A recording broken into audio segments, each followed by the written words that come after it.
Hello and welcome again. It's the 16th of February today. It's about 12:30. We're working on the roof strengtheners. You know, we're putting these pieces of timber in between. We've got it all insulated up to here. Well, I've got more insulation to go in, but I'll put the basic insulation in up to there. I'm just putting the strengtheners in the back all there. Reinstating them. That. I'm putting a piece up here. Strengthen that. You'll be able to just put a block of flats on the top of this roof by the time we finish with the strengthening. But that's what we're working on today. Just making sure that the roof is strengthened. And we're making good progress. We started at the back and we're working our way, so we're almost by the bunk section of the the overhead cabin bunk.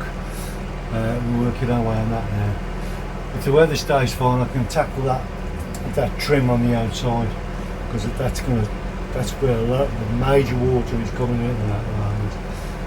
If I can, I'll try and tackle that today. Over and out from me. Well, we've got quite a few of the strengtheners up. I'm going to turn you around and show you now. What I've also done is I've also fiberglassed that side wall there, because that side wall has a lot of corrosion, and then I've got little tiny pinholes, so I've fiberglassed all that there. I'm going to turn around and show you that now, and that's going to make it a lot stronger. And also I'm strengthening the ceilings. I'm putting strengthening pieces in, so when you walk on the roof will be solid and it won't crack then.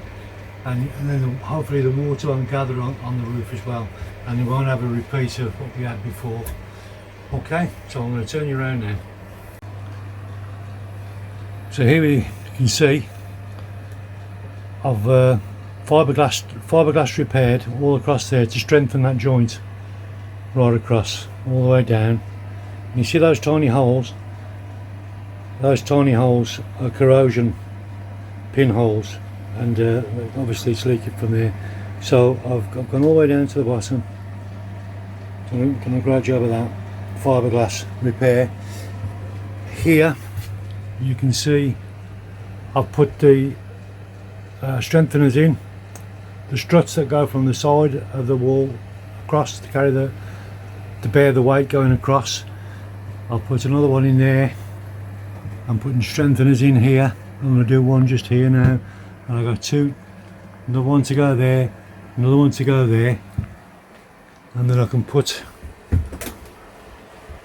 the piece of timber from there right across, attached to that skylight, right across, and then rest it on there, and that then will strengthen. That ceiling will all be strengthened. Looking good. Well, welcome again to the campervan restoration.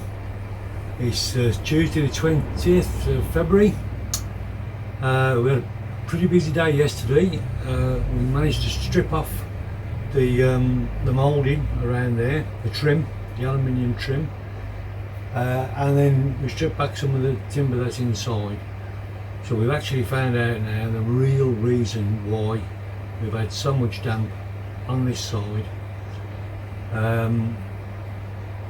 We know why we had damp on the roof, because the roof sagged. Maybe condensation weakened the timbers and caused them to bow, and that sagging, a few pinholes appeared, and then that just filled water into the roof space. Also the ceiling lights were leaking, so we put new ceiling lights in, so it sealed them all in, put new timbers in. And now, as I said yesterday, we did the trim on the outside and we fiberglassed it. And now we're going to, for extra security and for strengthening, we're going to fiberglass the inside. And I'm going to turn you around now and I'm going to show you the problem, and you'll see exactly why we had the problem with the leaking on this side, and I suspect on other sides of the campervan too. So I'll turn you around and show you. So looking at the the cab of the campervan, you begin to see now how the fiberglass roof was put together. As far as I can make out, the only thing that was holding the two fiberglass together was the trim, and it seems that over the course of years people have tried to repair this, repair all round here. I don't know where this piece of plastic came from, but somebody must have put it in there, but I can't get it out without causing so much damage. So what I've done, as I showed you before, I fiberglassed all that now. Now I'm going to fiberglass all up here. You see this light, the light's coming in here, where the light is. That's the gap. There's no the body and the roof are separate, and there was no strength in it at all, and so you can see why it leaked. So I'm going to go around and repair this with fiberglass. I'm going to do a fiberglass repair on this. Put some fiberglass up there and then down to there underneath, and hopefully that'll get it, make it stronger and waterproof.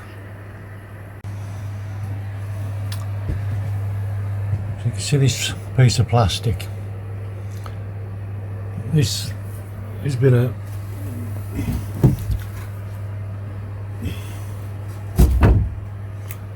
it was a bit of a codged up repair, this. See, someone stuck it in there. So in order for the fiberglass to bond properly, I'm going to take this piece of plastic off.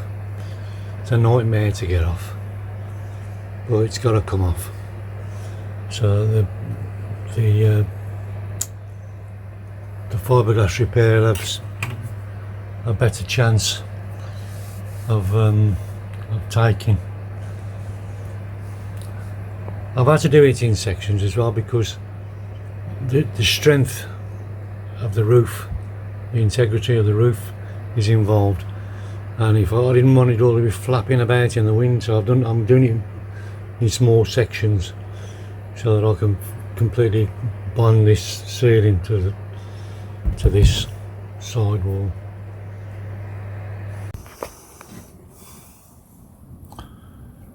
So I'm taking that plastic away, the white plastic, all the way along, see. So we can actually see the fiberglass roof now, where it's butting up against the, this side panel. These are all the bits and pieces. So it was just plastic masking. There's no wonder it was leaking, really.